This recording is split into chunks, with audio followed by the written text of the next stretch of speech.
Well, hey guys, how you doing? Today we're finishing disking up this plot. Dried out really well yesterday, so we're just tilling over one more time, and then I'll be getting the seed drill down here later and getting the buckwheat planted. But I'm using the 4R today. It's a 44 horsepower John Deere. It's a 2018 model, I think. This pulling behind me an 8-foot Frontier 1396 disc harrow. Both of the notch blades are 20-inch blades on 9-inch spacing. Pretty big disc for this tractor. The tractor can't go pretty fast. Max speed can go when it's tilling is around 3 miles an hour, so you can't really go too fast, but the disc responds really well to the tractor.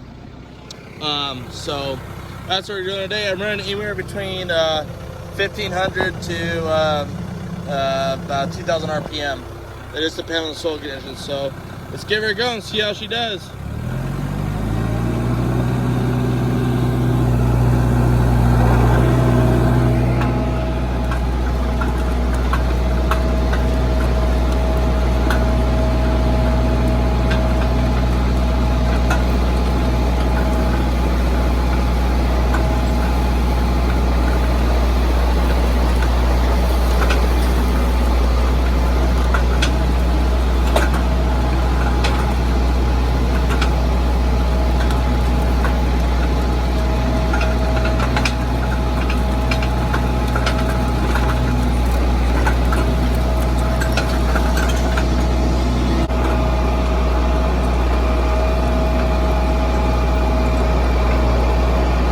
A little sticky right here.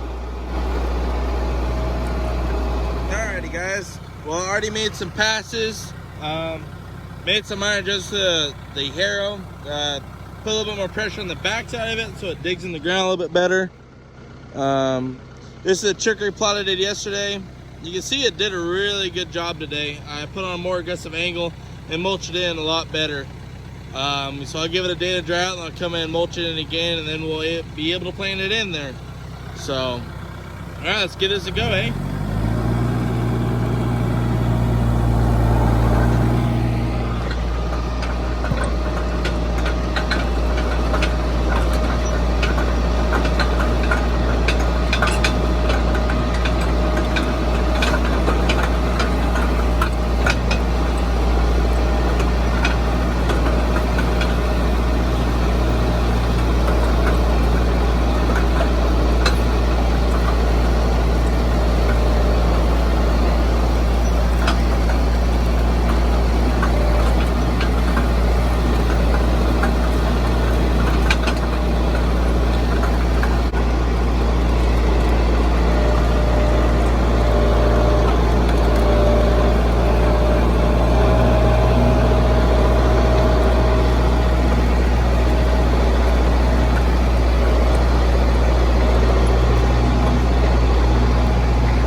Well, we're all done here. You can see it looks pretty good. Still a little bit of moisture in the ground, but that's all right. That's what I want. So now I'm just gonna get the tractor started, the big one, and then get the seed, put in the seed drill, and then get to see how it works. It's the first time I'll be using it this year, so woohoo! And this is the clover chicory plot that I showed in the video yesterday. As you can see, I went crossways on the disc today. You know, you can see it's a lot finer. Going about 6.5 to 7 inches deep. It's breaking up really nicely, really. This nice weather is helping it dry out really fast. Quite a bit of wind, so I do apologize for the wind noise again. I'll try to get better equipment in the future so we make better videos. But yeah, it looks pretty good. Tractor worked pretty hard today. It didn't work super hard, but not trying to pull it to max. Just trying to take care of it, you know. But seems to handle the disc pretty well. Like I said, I just can't go too fast on it. But you know, with the quick hitch on this tractor, the John Deere iMatch, it's super easy to hook up and adjust it really well. So it's pretty forgiving disc. The only thing I don't like about this disc really is that these adjustment pin and everything, these bars get stuck in here, so you got to wiggle the heck out of it. So then if you put lube in it, all the dust gets collected on and it just gets a mess. You gotta wash it off. But the 20-inch aggressive blades, I mean, these blades do some serious dirt chopping. I put it on the big tractor, this one of the plots before, and it did really well. It's just I didn't have the float control and little tiny tweak adjustments I can make on this tractor. But it's a work in progress. I'm gonna get another quick hitch for the big tractor because I don't have one yet. It's just a category 2. This is the category 1. Category 1, category 2. But I want to get another one for the big tractor, and I'll try it out again this disc. So yeah, that's what's going on here. So we'll see how the planting goes. Hey guys, well, down here got the Brilliant seed drill hooked up. So I'm planting buckwheat right now. Running around 1500 RPMs and second gear. So we'll set her down. Here we go. We're off like that.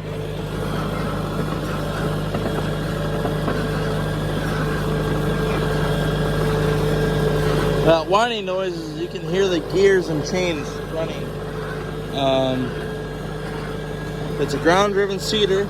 It's a gravity, so it's a hopper. And this goes on the seed channel, and the upper roller firms the ground down, and then there's a back roller on here, and the back roller is what fills the seed in the trench. And it makes nice little divots in the ground where the seed falls in, and that's where moisture and rain accumulates. So there's no row spacing. As you can see, I've already done over once already. That was a practice run to see if my calibrations were right. I was off by a quarter pound an acre. So not too bad, but it's enough to make it justifiable if I was doing this in major acres. So that's great. And you can turn around the seeder on the ground. Just, I don't like it because it puts more pressure on the chain, and I don't want to wear the seeder battery because I just got it. So, like I said, we're going around 3 miles an hour, second gear and high. And as you see, there's seed falling down. There's the seed clips on there. As you can see, there's actually a lot of it spitting out in the frame. That's because the buckwheat is such a weird shaped seed that it pinches each other, and when the sprocket turns around, the seed pops out.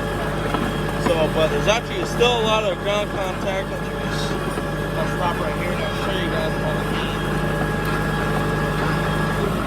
So when you're at the edge of the field and you're done, you always want to stop the tractor before you lift up so the meter stops rolling. Because the meter keeps rolling while you're moving, it's going to give you an inaccurate acre meter. So you see how there's a lot of seeds here and everything?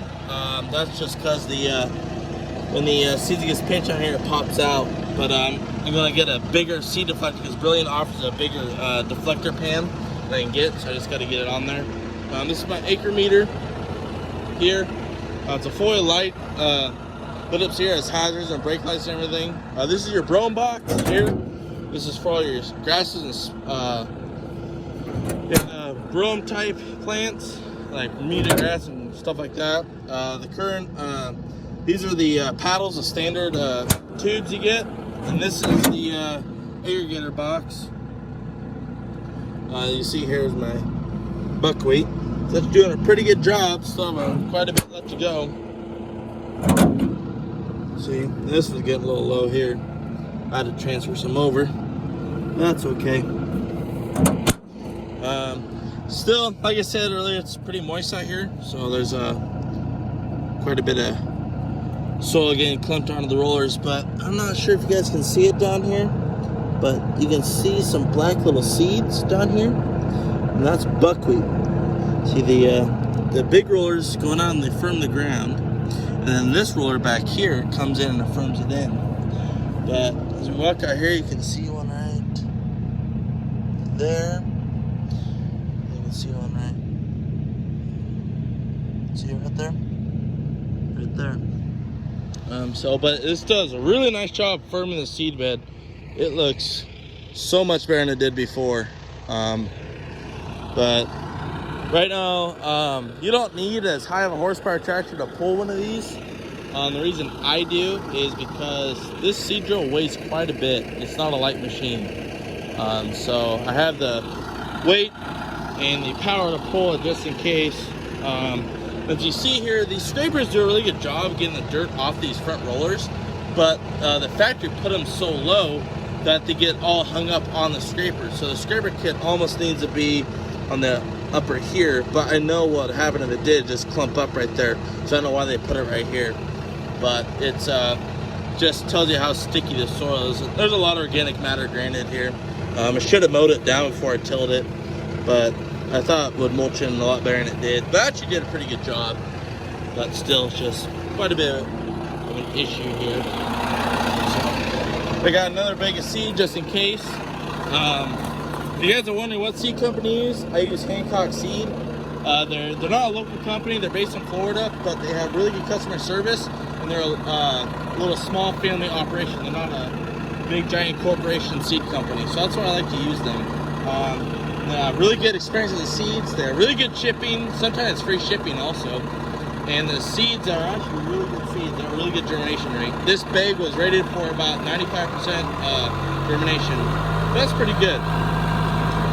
So we're gonna lift to the seeder here. We're ready to go. We'll turn around. I'm making a lot of compaction here, but that's okay. I'm going to come in and till it up again anyways, so it's really not much of a concern. Now I'm just going over this again to get the rest of the seed on the box, because I won't be using buckwheat again down here until next spring. The other farm I'll be using the rest of the buckwheat, so I just want to get it all taken care of here. You can see the seeds just dropping right down the chute. The tractor has no problem pulling this implement. The implement's really easy to handle, honestly. This thing's meant for a quick hitch, not standardized couplings, but it does work. It wasn't really of a pain to actually hook the sucker on this tractor. It's really easy actually, but it's meant for a quick hitch. So, all right, well I'm gonna get done and then I'll show you what it's like. So we just got done. Went over the field twice, and then I did the corners. Did the corners a couple times also, just to make sure I got a good stand. Overall, it did a really nice job. You can see here, it did a pretty nice job firming the seed bed. Some seeds are above the soil, but that's okay. It's gonna happen. But overall, it did one heck of a great job. So, prepare to see more videos of this thing being used this year. We'll be planting this next, hopefully tomorrow or the next day. And then we gotta do the top plot up there. That soil's not drying out too well, but we shall see. So thanks for tuning in, everybody. Stay tuned for more videos.